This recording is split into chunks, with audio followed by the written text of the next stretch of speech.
شیعہ حضرات کے حوالے سے زکوٰۃ کو ایسے پیش کیا جاتا ہے کہ آپ زکوٰۃ کو دیتے ہی نہیں ہیں، ادا نہیں فرماتے، یا زکوٰۃ سے کوئی اختلاف ہے، اس موضوع پہ ذرا روشنی ڈال دیں۔ بسم اللہ الرحمن الرحیم۔ بہت اہم نقطے کی طرف آپ نے اشارہ فرمایا، تو میں وضاحت کر دوں کہ شیعہ حضرات بھی بالکل ایسے ہی زکوٰۃ کو واجب سمجھتے ہیں جیسے ہمارے برادران سمجھتے ہیں، کیونکہ اس کا بارہا ذکر قرآن کریم کے اندر آیا ہے، البتہ مختلف الفاظ زکوٰۃ واجب زکوٰۃ کے لیے استعمال ہوئے ہیں، اور وہ آیت کہ جس کو آئے وجوب زکوٰۃ بھی کہا جا سکتا ہے، اس کے اندر لفظ زکوٰۃ نہیں آیا، اس کے اندر لفظ صدقہ آیا ہے، انما الصدقات، تو صدقات کا لفظ بھی زکوٰۃ کے معنوں میں آتا ہے۔ اسی طریقے سے زکوٰۃ ایک اور وسیع مفہوم بھی رکھتا ہے کہ جس کے اندر مستحب انفاق بھی شامل ہو جاتا ہے، جیسے مولانا متقیان کی شان میں جو آیت کریمہ نازل ہوئی کہ انما ولیکم اللہ ورسولہ والذین آمنوا الذین یقیمون الصلاۃ ویؤتون الزکاۃ وہم راکعون، کہ تمہارا ولی اللہ ہے، اس کا رسول ہے، اور وہ صاحبان ایمان ہے جو نماز قائم کرتے ہیں اور حالت رکوع میں زکوٰۃ ادا کرتے ہیں۔ تو وہ جو زکوٰۃ ہے وہ مستحب انفاق تھا جو حضرت امیر کائنات نے کیا تھا۔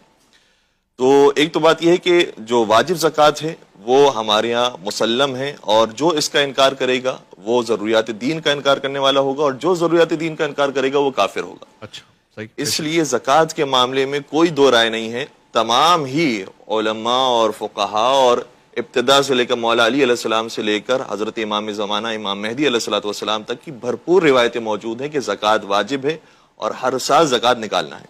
اب اختلاف کہاں پر آ جاتا ہے اور کہاں پر نظریات مختلف ہو جاتے ہیں، وہ یہ ہے کہ حضرت امام جعفر صادق علیہ السلام کی روایت ہے، اور اسی طریقے سے باقی ائمہ کی بھی مسلسل روایات موجود ہیں کہ 9 چیزوں پر زکوٰۃ واجب ہے۔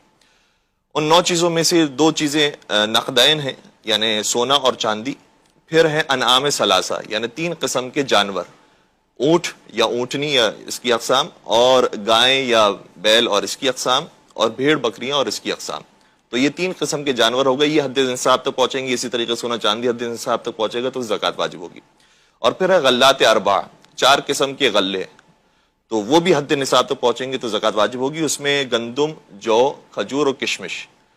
یہ چیزیں 9 بنتی ہیں۔ اگر یہ حد نصاب تک پہنچے تو پھر زکوٰۃ نکالنا واجب ہوگی، اور زکوٰۃ کی مقدار بھی میرے خیال سے بہت زیادہ ڈفرینس نہیں ہوگا، کہ ہمارے ہاں تقریباً ویسے ہر ایک کا الگ الگ حساب بنا ہوا ہے، جیسے گائیں کی اگر بات کریں تو اس میں 30 کا بھی ایک نصاب ہے، 40 کا بھی ایک نصاب ہے، بھیڑ بکریوں کی بات کریں تو اس کے اندر پھر 40 کا نصاب ہے، اور اسی طریقے سے کہیں کہیں مختلف ہے، لیکن تقریباً یہ ہے کہ جب نصاب تک پہنچ جائے تو اس کا 40واں حصہ یعنی 2.5% یہ زکوٰۃ کے اندر دینا ضروری ہے۔ اچھا، تو یہ زکوٰۃ نکالنے کا طریقہ ہے، اور اس کے ساتھ ساتھ جو خمس کی مالی عبادت واجب ہے، جس کا ذکر بھی قرآن کریم کے اندر آیا ہے کہ وَاعْلَمُوا أَنَّمَا غَنِمْتُم مِّن شَيْءٍ فَأَنَّ لِلَّهِ خُمُسَهُ وَلِلرَّسُولِ وَلِذِي الْقُرْبَى، کہ جان لو کہ جو تم کمائی حاصل کرتے ہو اس میں سے 5واں حصہ اللہ کا ہے، رسول کا ہے اور ذی القربہ کا ہے، وَالْيَتَامَى وَالْمَسَاكِينَ وَابْنِ السَّبِيلِ، اور یتیموں کا اور مسکینوں کا اور مسافروں کا ہے۔ تو یہ 5واں حصہ بھی ہمارے ہاں نکالنا واجب ہے، ضروری ہے، اور یہ بھی چونکہ قرآن کریم کی آیت ہے لہٰذا اس کا بھی انکار نہیں کیا جا سکتا، اور اس کا انکار بھی مسلمات دین کا انکار ہوگا۔ اچھا، تو 5واں حصہ اس طرح سے نکالنا ضروری ہے۔ 5ویں حصے کا مطلب ہوگا 20%، تو زکوٰۃ تو 2.5% بنتا ہے، خمس 20% بنتا ہے، اور زکوٰۃ ایسا ہے کہ زکوٰۃ جو غیر سادات نکالیں گے ان کی زکوٰۃ سادات استعمال نہیں کر سکتے، وہ سادات کو نہیں دیں گے۔ اسی طریقے سے ہم وہ بہرحال مشہور واقعہ اس لیے میں کوٹ کر رہا ہوں کہ واقعہ کربلا کے بعد بعض لوگوں نے جو دیکھ رہے تھے مظلومیت اہل بیت کی، انہوں نے صدقے کی کھجوریں پھینکی،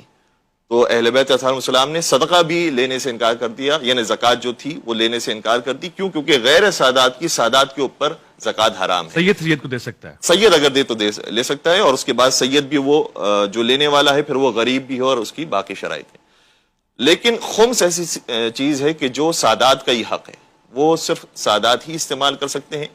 لہٰذا اگر زکوٰۃ سے ان کو دور کیا ہے سادات کرام کو تو پھر ان کے لیے خمس کا راستہ کھولا ہے، اور اگر وہ مستحق ہوتے ہیں تو پھر خمس ان کا حق بن جاتا ہے۔